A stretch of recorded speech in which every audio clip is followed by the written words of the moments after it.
सुप्रभात बच्चों। आज मैं आप सबको कक्षा 10वीं वार्षिक परीक्षा विषय हिंदी में अधिकतम अंक आप कैसे प्राप्त कर सकते हैं इसके लिए कुछ सुझाव दूंगी। बच्चों, जैसे ही हम परीक्षा कक्ष में जाते हैं हमें प्रश्न पत्र मिलता है। आपका पहला काम ये होगा कि आप देखिए कि जो प्रश्न पत्र आपको मिला है वो आपका ही पाठ्यक्रम है या नहीं, क्योंकि बच्चों कक्षा 10वीं में हिंदी विषय में 2 पाठ्यक्रम लगता है, एक पाठ्यक्रम अ और दूसरा ब। आज मैं आप लोगों को पाठ्यक्रम ब विषय हिंदी से संबंधित सुझाव देने के लिए उपस्थित हुई हूँ। बच्चों, जो हमें प्रश्न पत्र मिलता है उसमें 4 खंड होते हैं, क, ख, ग और घ। खंड का अपठित बोध पे आधारित होता है। अपठित यानी जो हमने कभी पढ़ा ही नहीं, और उस प्रश्न को करते समय बच्चे बहुत ज़्यादा त्रुटियां करते हैं और उन त्रुटियों को आपको नहीं करना है। देखिए, ये अपठित बोध जब हम प्रश्न इसको हल करते हैं तो हमारा पहला काम ये होना चाहिए कि हमें इसको ध्यान से पढ़ना चाहिए, और पढ़ने के बाद जो प्रश्न दिए रहते हैं उस प्रश्नों का उत्तर हमें लिखना होता है। जैसे यहाँ प्रश्न दे दिया, उत्कृष्ट शैक्षिक योजना की आवश्यकता क्यों होती है? बच्चे गलती कहाँ करते हैं? इसका उत्तर एक वाक्यांश में ना लिखकर 1, 2, 3 लिख देते हैं, जो सरासर गलत है। फिर कुछ प्रश्न ऐसे भी आएंगे जिसमें कथन और कारण पर आधारित होंगे प्रश्न। बच्चों, इसमें घबराने की कोई आवश्यकता नहीं। कथन और कारण अगर संबंधित है तो उस उत्तर को हमें अभ्यास पुस्तिका पर लिखना होगा। ध्यान रहे, जब आप संतुष्ट हो जाए कि कथन कारण दोनों संबंधित हैं तो ही प्रश्नों का उत्तर लिखिए। फिर बच्चों, अगला प्रश्न जो होता है वो होता है गद्यांश। दूसरा जो गद्यांश होता है वो भी उसी आधार पर हमें करना होगा। कभी कभी गद्यांश दिया जाता है और कभी कभी गद्यांश के जगह पर पद्यांश भी होता है। बच्चों, इस प्रश्न को भी हम वैसे ही हल करेंगे जैसे हमने गद्यांश को हल किया था। इसके बाद बच्चों, अगला प्रश्न जो आता है हमारा खंड ख, व्यवहारिक व्याकरण। इस खंड ख में पदबंध पर आधारित 5 प्रश्न दिए गए रहते हैं, जिसमें से हम सबको केवल 4 प्रश्न ही करना होता है। बच्चों, उन्हीं प्रश्नों को हल कीजिए जो आपको बहुत अच्छे से आ रहा हो, क्योंकि एक प्रश्न 1 अंक आपको दे जाएगा। गलतियां बिल्कुल मत कीजिए। ध्यान दीजिए, कभी कभी प्रश्न पूछ देता है, एक वाक्य दे दिया जाएगा, उसमें बताना होता है कि कौन सा पदबंध है, यानी पदबंध का कौन सा भेद है। फिर ऐसे ही 4 प्रश्न हमें करने होते हैं। अब अगला जो प्रश्न आएगा वो होगा समास पे आधारित। बच्चों, समास पे आधारित जो प्रश्न है वो भी 4 प्रश्न हल करना होता है और हमारे प्रश्न पत्र में 5 प्रश्न दिए गए रहते हैं। बच्चों, पुनः मैं कहना चाहूंगी कि वही प्रश्न का उत्तर दीजिए जो आप बहुत अच्छे से हल कर सकते हैं। और इसके बाद वाक्य पे आधारित भी प्रश्न आएंगे 4, और उसमें आपको वाक्य के भेद बताने होंगे कि कौन से भेद हैं। दिए गए वाक्य में वाक्य के भेद बताने होते हैं। फिर अगला खंड ग होता है बच्चों, जो हमारे पाठ्य पुस्तक पे आधारित होता है, और इसमें भी खंड क के बाद इसमें भी गद्यांश और पद्यांश होते हैं, और इस प्रश्न को बच्चे बहुत आसानी से कर लेते हैं, क्योंकि इस प्रश्न को अध्यापक या अध्यापिका उनको कक्षा में पढ़ाए होते हैं। इसीलिए ये पाठ्य पुस्तक से आधारित प्रश्न को बच्चे आसानी से कर लेते हैं। यहाँ भी कुछ बच्चे गलतियाँ करते हैं, उस गलतियों को हमें दोहराना नहीं है। बहुत ध्यानपूर्वक गद्यांश को पढ़ करके प्रश्न का उत्तर हमें लिखना होगा। ध्यान रहे, प्रश्न का उत्तर शब्दों में लिखा है तो शब्दों में लिखना होगा, अगर उत्तर वाक्य में है तो वाक्य में लिखना है। हमें केवल 1 या 2 लिख करके नहीं छोड़ना है, ये सरासर गलत है। बच्चों, इसी तरह से हमें अपना अगला प्रश्न करना होता है, जो कि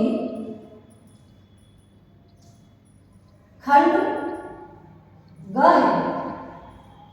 खंड ग का भी प्रश्न हमें बहुत सावधानी पूर्वक करना होता है।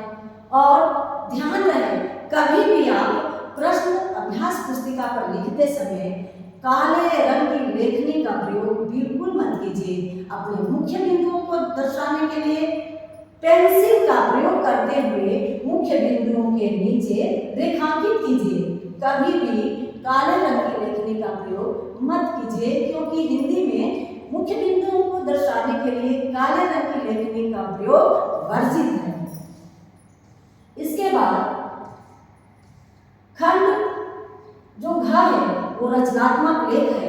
ये हर परीक्षा में अवश्य ही आता है और ये आपको अच्छे अंक दिलाता है। बच्चों, इसमें दिया जाता है 3 विषयों में से किसी एक विषय पर संकेत बिंदु के आधार पर लगभग 120 शब्दों में से एक अनुच्छेद लिखिए। बच्चों, आपको 3 विषय दिए गए रहेंगे, उसमें संकेत बिंदु रहेगा। उस संकेत बिंदु के आधार पर किसी एक पर आपको अनुच्छेद लिखना होता है। बच्चों, अनुच्छेद लिखते समय अनर्गल बातें उसमें कभी मत लिखिए। फिर अगला प्रश्न आता है औपचारिक पत्र। ये औपचारिक पत्र बहुत ही महत्वपूर्ण होता है और यहाँ भी बच्चे त्रुटियां करते हैं और आपको ये त्रुटियां बिल्कुल नहीं करना है, क्योंकि जब हम पत्र लिखते हैं लगभग 100 शब्दों में, तो उसमें गलती क्या करते हैं बच्चे, अपना नाम लिख देते हैं, विद्यालय का नाम लिख देते हैं, जो हमें बिल्कुल नहीं लिखना है। बच्चों, वार्षिक परीक्षा में स्कूल या विद्यालय का नाम जब आप लिख रहे हैं तो वहां पर विद्यालय के नाम को बिल्कुल ना लिखकर अ ब स लिखिए और अपना नाम जहां लिखते हैं वार्षिक परीक्षा में वहां अपना नाम बिल्कुल मत लिखिएगा। वहां अपने नाम के नीचे क ख ग लिख दीजिए, क्योंकि वार्षिक परीक्षा में कभी भी जब हम पत्र लिखते हैं तो वहां हमें अपने विद्यालय का नाम और अपना नाम बिल्कुल नहीं लिखना होता है। फिर आगे है बच्चों, ये प्रश्न 14 जो एक सूचना है, जो 2 या 3 दे दिया गया रहेगा। इसमें आपको अनुच्छेद, इसमें किसी एक विषय पर आपको सूचना लिखना होता है। बच्चों, वही प्रश्न हल कीजिए जो आप बहुत अच्छे से लिख सकते हैं। अनर्गल बातें बिल्कुल मत लिखिए, क्योंकि अनर्गल बात लिखने से हमें अंक तो मिलता ही नहीं है, बशर्ते हमें नुकसान ही होता है। फिर अगला प्रश्न एक आएगा, किसी एक विषय पर लगभग 40 शब्दों में आकर्षक विज्ञापन तैयार कीजिए। विज्ञापन लिखने के लिए बहुत आकर्षक शब्दों का प्रयोग कीजिए। हो सके तो विज्ञापन में आप पेंसिल से कोई रेखा चित्र बना सकते हैं। बच्चों, बहुत अच्छे से रेखांकित करके एक चित्र बनाएंगे और उसको अपने शब्दों में आकर्षक तरीके से तैयार करेंगे। ध्यान रहे, कहीं भी आप काले रंग की लेखनी का प्रयोग बिल्कुल मत कीजिए। विज्ञापन बहुत आकर्षक होना चाहिए। और बच्चों, विज्ञापन के बाद एक लघु कथा लिखने के लिए प्रश्न होता है। लघु कथा में कभी कभी क्या होता है बच्चों कि कुछ पंक्तियां आपको दे दी जाती है और पंक्तियों के आगे रिक्त स्थान की तरह छोटी छोटी बिंदु बना करके और लिख दिया जाता है कि आप इसके आधार पर लघु कथा तैयार कीजिए। इसमें आपको घबराने की बिल्कुल जरूरत नहीं है। उस पंक्ति के आधार पर अब आप अपने भाव को अभिव्यक्त कीजिए। बहुत सुंदर तरीके से एक लघु कथा लिखिए, जिन लघु कथा को आपके शिक्षक आपके कक्षा में बहुत अच्छे से बता चुके होते हैं। और बच्चों, जरूरी नहीं है कि आप केवल पुस्तकीय ज्ञान का ही उपयोग कीजिए, ऐसा जरूरी नहीं है।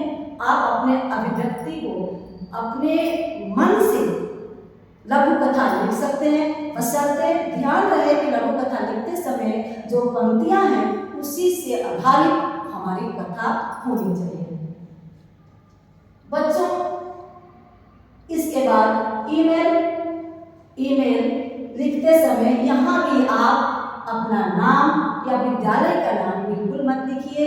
ये गलती आपको नहीं दोहरानी है और बहुत आसान तरीके से, बहुत सरल भाषा में आप ईमेल तैयार करके अपने अभ्यास पुस्तिका पर लिखिए। अनर्गल बातें बिल्कुल मत लिखिए।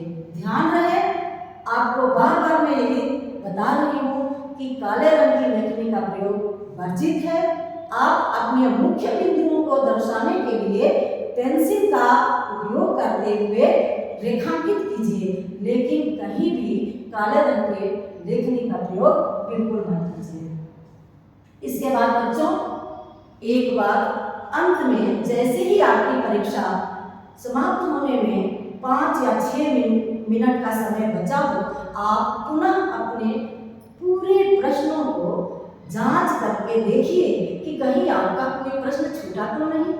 उसको चेक कीजिए, जांच कीजिए, और अगर आपका कोई पन्ना भी छूट गया हो तो उसमें कुछ लिख करके नीचे लिखे, कृपया पेज उलाटिए। इस तरह से लिखेंगे तो अगर आपका वो पेज छूटा भी होगा तो जो आपकी कॉपी का परीक्षण करेंगे वो शिक्षक समझ जाएंगे कि त्रुटिवश ये पन्ना आपका छूटा हुआ है, और आगे की जो पन्ना है उसको वो अच्छे से जांच करके और आपको अंक प्रदान करेंगे।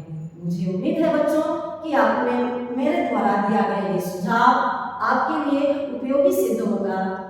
इसी के साथ आप सभी को हिंदी की वार्षिक परीक्षा की अग्रिम बधाई और शुभकामनाएं। बहुत धैर्य के साथ पेपर हल कीजिए। धन्यवाद।